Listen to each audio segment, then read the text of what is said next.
ఇలా Warangal tri cities లో BSNL all employees విజయోత్సవ ర్యాలీ తీస్తున్నారు. దీనికి ప్రధాన కారణం ఏంటి?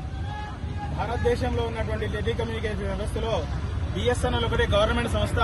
ఈ రోజు వరకు కూడా బిఎస్ఎన్ఎల్ సంస్థ ప్రైవేట్ ఆపరేటర్లతో కంపేర్ చేసినట్లయితే ఏదైతే ఫిక్స్డ్ రేట్స్ ఉన్నాయో ఆ రేట్లను పెంచకుండా తన కస్టమర్లకి సర్వీస్ బేస్డ్ కస్టమర్స్ కోసము సర్వీసెస్ ఇవ్వడం కోసము ఒక భారతదేశంలో గల ప్రతి మూల గ్రామానికి కూడా సర్వీసెస్ ఇవ్వడం జరుగుతుంది.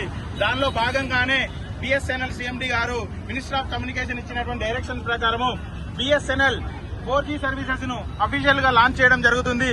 దీనిలో భాగంగానే దేశవ్యాప్తంగా ప్రతి పట్టణం లోపల ర్యాలీ నిర్వహించడం జరుగుతుంది.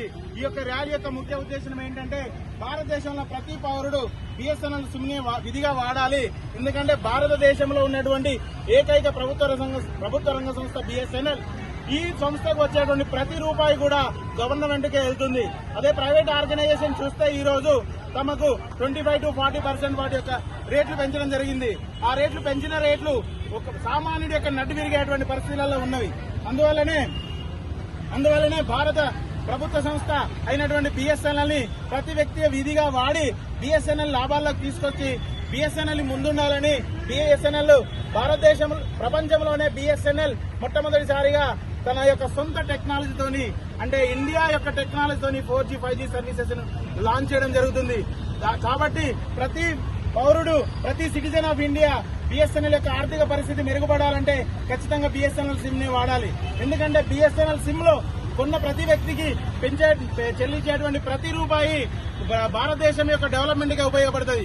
ప్రైవేట్ ఆపరేటర్ల యొక్క మనం ఏవైతే రీఛార్జ్ చేసినా అతనికి వచ్చేటువంటి లాభాలు కానీ ఏవైనా అవి వాళ్ళ యొక్క సొంత లాభాలకి వాళ్ళకి మాత్రం వెళ్తాయి. కాబట్టి ప్రతి పౌరుడు విధిగా బిఎస్ఎన్ఎల్ సిమ్ ని 4G 5G సర్వీసెస్ వాడాలని కోరుకుంటున్నాను. గతంలో బిఎస్ఎన్ఎల్ యొక్క నెట్వర్క్ అనేది కంపేరింగ్ టు ఎయిర్టెల్ కావచ్చు, ప్రత్యేకంగా జియో కావచ్చు, తక్కువ స్థాయిలో ఉండేది. అనూహ్యంగా జియో వాళ్ళు ఎయిర్టెల్ వాళ్ళు ప్లాన్స్ విపరీతంగా పెంచుడుతో బిఎస్ఎన్ఎల్ ఇప్పుడు నెంబర్ 1 ప్లేస్ లో ఉంది. సో దీనిపై మీరేమంటారు? మీరు చెప్పింది కరెక్టే. కాకపోతే ఏంటంటే బిఎస్ఎన్ఎల్ పైన ఇన్ని రోజులు గవర్నమెంట్ కొంత నెగిటివ్ గా ఉండడం జరిగింది. చివరికి మన భారత ప్రధాని నరేంద్ర మోడీ గారు 2019 నుంచి బిఎస్ఎన్ఎల్ ని ఒక నంబర్ 1 స్థానంలో నిల్చుండబెట్టాలని 2019 నుంచే అతను వివిధ రకాలుగా బిఎస్ఎన్ఎల్ కి ఆర్థిక సహాయం చేయడం జరిగింది. దానిలో భాగంగానే టీసీఎస్ తోని బిఎస్ఎన్ఎల్ ఒక అగ్రిమెంట్ అయ్యి 15,000 కోట్ల రూపాయలతోని తమ సొంతంగా 4G 5G నెట్వర్క్ ని ఈ రోజు రెడీగా లాంచ్ చేయడానికి ఉంది. దానికి అదేవిధంగా 1 lakh టవర్స్ ని ఈ యొక్క ఆగస్టు సెప్టెంబర్ లోపల మేము 4G సర్వీసెస్ లాంచ్ చేయబోతున్నాము. December or next financial year కి 5G సర్వీసెస్ కూడా రాబోతున్నాయి. మరి భవిష్యత్తులో ఇటు ఎయిర్టెల్ గానీ జియో లెక్క బిఎస్ఎన్ఎల్ కూడా టారిఫ్ ప్లాన్స్ పెంచే అవకాశం ఉంటుందా?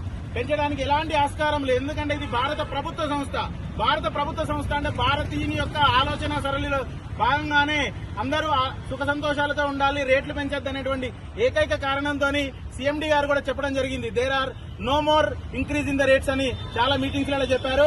సో మాకున్నటువంటి పర్సెంటేజ్ లో మా ప్లాన్ ఏంటంటే వచ్చే ఫైనాన్షియల్ ఇయర్ కి 25% ఆఫ్ ద మార్కెట్ షేర్ ని పొందాలని ఆలోచిస్తున్నాం. బిఎస్ఎన్ఎల్ యొక్క టారిఫ్ ప్లాన్స్ అనేవి స్థిరంగా కొనసాగుతున్న నేపథ్యంలో ప్రతిరోజు బిఎస్ఎన్ఎల్ కి ఇతర నెట్వర్క్ వాళ్ళు ఎంతమంది పోర్ట్ గా వస్తున్నారు? మన వరంగల్ లో తీసుకుంటే ప్రతిరోజు ఒక భారతదేశంలో కాకుండా వరంగల్ తీసుకుంటేనే ఒక 1000 మంది రోజు కొత్త సిమ్ గానీ పోర్టింగ్ గానీ జరగడం జరుగుతుంది.